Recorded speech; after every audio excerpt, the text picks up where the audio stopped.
I was very, very, very surprised.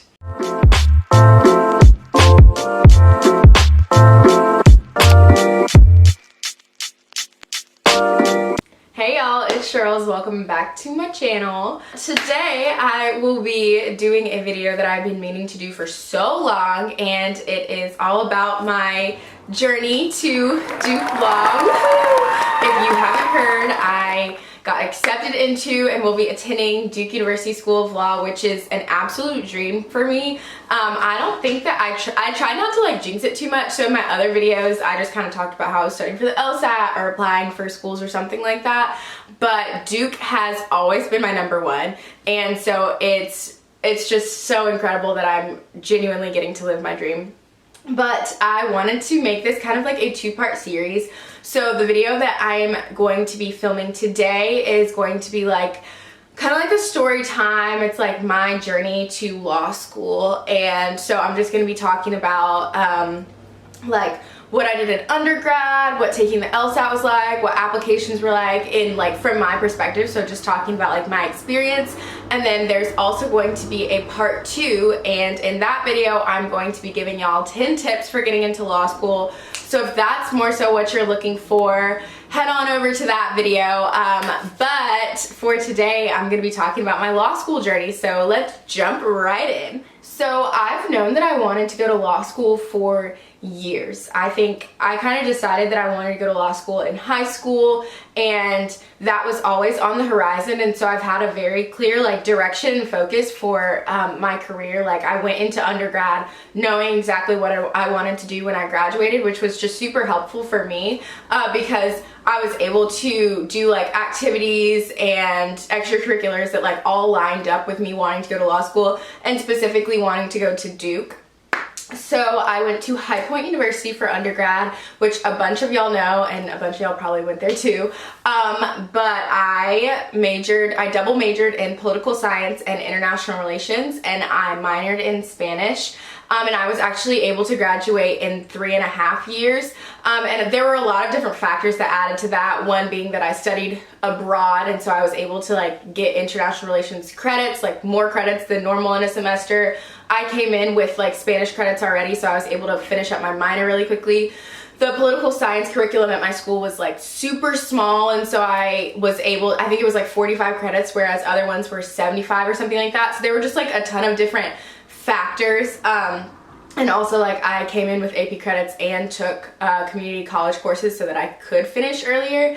And also while I was in undergrad, I was a student justice, and there are a lot of schools that have like honor courts where students preside over those courts. So your school might have something similar if you're in school and watching this. But I really appreciated that experience, and that was definitely the thing that was closest to like legal experience that I had while I was in undergrad, aside from mock trial, which but I only did that for a semester my senior year. And I was a university ambassador, so I like gave tours and like represented our admissions department during admissions events, and I was also a tutor. So being an ambassador and being a tutor were my 2 campus jobs, and I was working normally like 20 hours a week, which was the max that we were allowed to. But I tutored like beginner to intermediate Spanish and math as well, and so I was busy in undergrad, and also I did internships every 4 years, or after every year. So after my freshman year, I was an intern at the Criminal Justice Resource Center in Durham, and then my sophomore year I was a finance fellow at the North Carolina Democratic Party. Junior year I was the lead intern at Kids Voting Durham, which I'll talk about a little bit in a second. And then senior year, after I graduated early, I immediately went into an internship in DC at an organization called Democracy Fund, which was such an amazing experience. But I was actually an intern there because of COVID. My internship kind of like changed and got extended, so I started in January and ended in August actually. But two of the things that were really critical for me in terms of law school and undergrad were my experiences like in Durham, my long-standing experiences with volunteer organizations or like nonprofit organizations in Durham, and also applying for the Truman Scholarship. And so these are how those two things collided. When I was a sophomore in college, I applied for the Truman Scholarship, and so I was sitting in the office of the director of like awards and scholarships or fellowships, I think is what it was called, at High Point. And one of the questions on the Truman applications is like, or the application is, what do you want to do 5 to 7 years after you graduate graduate school? And mind you, like at the time I was what, like 19 or something, and so I'm just like sitting in that office and I'm like, I don't know, like I want to be an international lawyer. That's what I thought at that point, and I had like no reason why I wanted to be an international lawyer outside of I speak Spanish and I'm studying Spanish and I'm about to study abroad in Spain. Like that was it. So she really asked me to like do some soul searching, and then at that point I thought about like what I was passionate in my life, like what made my heart happy basically. And so I thought about 2 experiences that I'd had for, at that point, probably the last like 5 years of my life.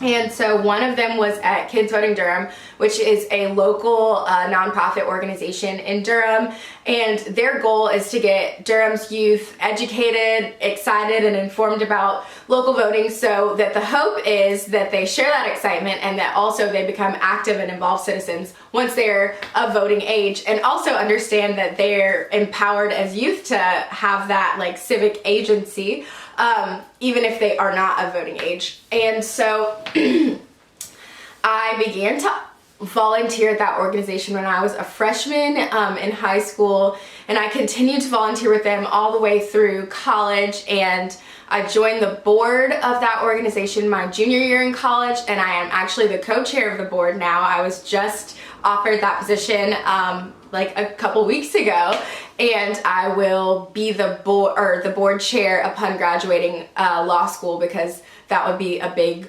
role to assume when I was like a 1L, you know, like that's a big responsibility that I just probably won't have the bandwidth for while I'm in law school. I'm not sure yet, but so that's kind of my experience with Kids Voting Durham, and it was just like a mission that I was incredibly passionate about because I care about local politics. One day I want to like run for public office, and so that was something that was very near and dear to my heart. And also another organization called Reality Ministries, where I'm actually a fellow right now, so I work there. I'm doing a year-long fellowship.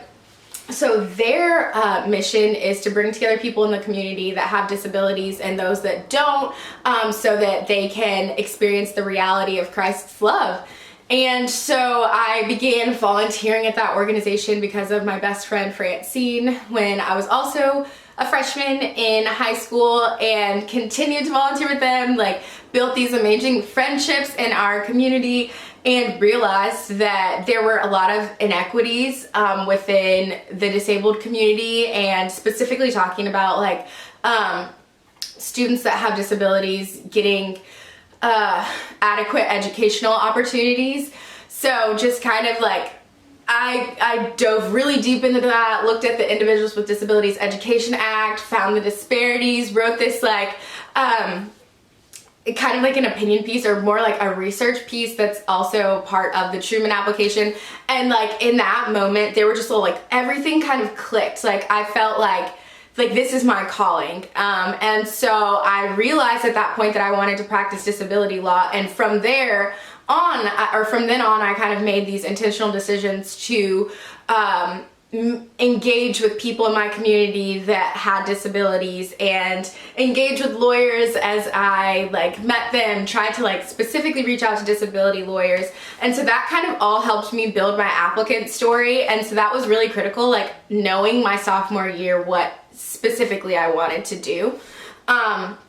But so yeah, so that was a big part of undergrad. So I graduated in December 2019, went to DC, as I said. I interned there. I was actually in DC for like 2.5 months, and then I came home and worked remotely. LSAT. So I started studying for the LSAT technically in January of 2020. I had definitely I bought materials my freshman year of college, but everything that I did in college was basically like lost by the time I was ready to like actually like hunker down and study. So my first attempt at studying was, I had like an hour-long commute to work because I actually lived outside of DC in Virginia, and so I had like a 45-minute-ish metro ride into the city. And so in the mornings I would study, and in the evenings I would try my best to study, but sometimes the trains would be like super crowded or the metro would be really crowded. And then all day on Saturdays I would like practice, or I would study. So I was taking diagnostic tests, doing different things like that. And that was good and all, and I was using the Khan Academy materials, which are free, which is really, really a great resource, but I didn't understand like Lsat Strategies at all. Like, I did not get the strategy of taking the test. Like, I was studying the material, which just, from my experience, was not helpful in terms of the LSAT. The LSAT, like, I was used to, up to that point in my life, it was like, okay, you study, you understand the material, and then you do well on the test, but that's not the LSAT. Like, I could study as much as I want and like learn big words that I think are going to be in the reading comp section and all that stuff, but until I like had a good test taking strategy and was able to like beat the timer, then like my efforts were kind of pointless.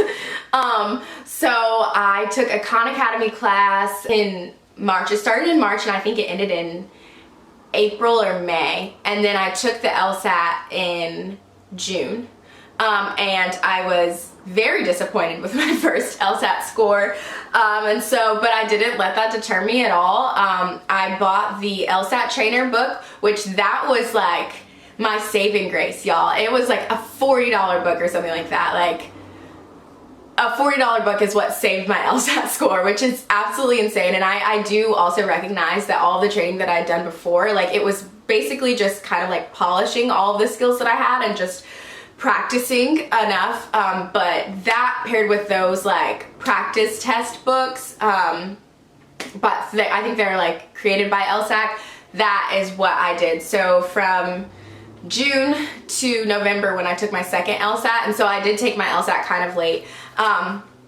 June to second LSAT, it was like crunch time. So I have a 9-to-5 job, like technically, so like I do have like breaks in the day and stuff, but I tried my best not to like study during those breaks because I wanted to have like a really structured study schedule, and I wanted to be able to like use my time well. So I was studying from 7 a.m. to 9 a.m. and then going to work from 9 to 5, and then from like 5 to 8 I was studying. And then on Saturdays I would be I didn't take a ton of practice tests because that will burn you out, y'all. At least for me, like, I was not taking practice tests every weekend. I think I was taking them like every other weekend, and then when it got closer to the test I was taking, I took like 2 back to back, but I just feel like I did not want to burn myself out, especially considering I had been studying since January and it was November, or at that point like around November. But that was kind of what my study schedule looked like. Took the second LSAT on whenever the November date was. I can't remember, maybe November 11th or 13th, but I remember it was the day that like they announced Biden president-elect, because I literally finished the test, turned on my TV, and like it was crazy. And also my city went like crazy, Durham, so I got to like celebrate downtown, socially distanced of course with a mask, but it was just like, it was a great day. And so I did that, and then I was very pleased when I got my score, super thankful. It still was not exactly where I wanted it to be. It was not like my ideal score, but it was obviously good enough. So at that point I gave myself like a couple days and then just like started on my applications. So I'll start with Duke first. So I applied to Duke Early Decision because like I said, my LSAT score wasn't exactly where I wanted it to be. And so I wanted to give myself like as much of a boost as I could.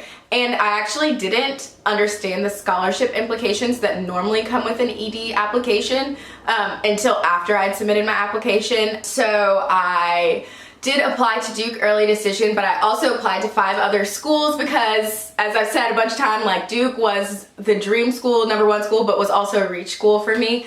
And so I applied to Chapel Hill, Georgetown, Catholic, George Washington, and American. And I started to hear back from those schools. Oh, I should probably mention, personal statement wise, I wrote one in June, rewrote it in September, got so many people to look over it, and I'm just incredibly thankful that I did, because they had really, really great insight that took it from like basically like an average statement. Like, it was a good statement and it was a strong statement, but it was like nothing spectacular, to what I believe was a really, really spectacular statement. And I'm not trying to toot my own horn. If anything, I'm just trying to like give thanks to the people that helped me along the way, because it's not something that I could have done on my own, you know? So yeah, definitely make sure that you have people looking over your statement and giving you like honest feedback. So yeah, that was really important. But what other parts? I asked my recommenders for recommendations like back during the summer, because both of them were former professors, and I knew that I wanted to ask them before like the semester started, or at least before the semester ramped up. So I did that back in, I think I asked both of them probably in June or July. So I did that. I'm trying to think of the other components of the application. My resume, I had just a couple people look over, because I had one already kind of like made, and so I wanted to, I just wanted to make sure that people were looking over it for like grammatical errors or something like that, or that the format wasn't like absolutely horrible. I did use a format that was like, I did not use a plain like lawyer like black and white, just like boom, which I think that works for some people, but I just wanted a little bit more like flair. So it wasn't crazy, but it had like brown font, and I think it was like a serif font or sans serif font, whichever the one that doesn't have the little ticks on it. So I did that, and yeah, a couple of the applications asked for different things. So for my Duke application specifically, I did all of the optional statements, and I think for actually all of my applications, I did any optional statement or optional component. I know specifically, I remember the Georgetown application had like a fun question component, which I thought was super cool, and I did the video component, like a 1-minute video that says something about yourself. But for Duke, I did the diversity statement and I did the why Duke statement, just because I mean, I had strong answers to both of those questions that they were asking, like ways that I could diversify their class, and I had a really strong why Duke. Then came the fun waiting period. Y'all, I think during that time I was like literally just checking my email like 7 to 11 times a day. Like, I'm not even kidding. And it was probably more than that. I never actually counted.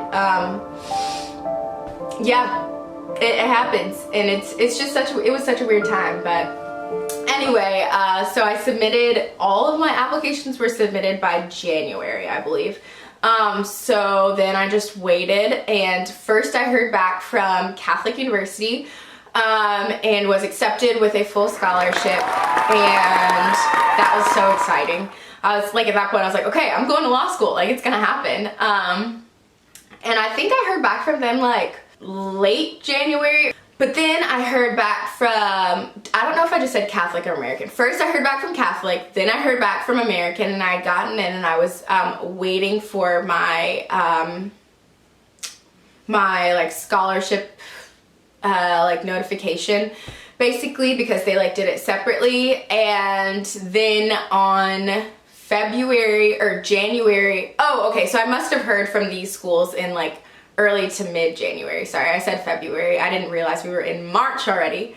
But then on January 31st, I remember it was like 5 p.m. Y'all, this is how big of a deal it was.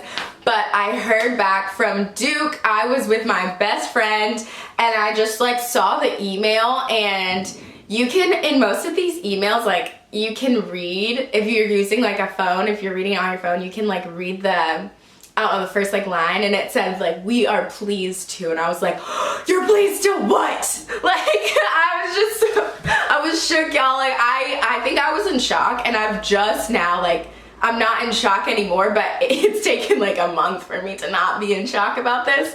But I had my best friend read it, and I was like, "What does it say?" And she was like, "You're going to Duke, like, you're going to Duke." And so we like laughed and hugged, and she cried. If you know Francine, she cries at everything. But I was just like overjoyed. We called our parents, and yeah, just really celebrated. And so that was a really exciting time.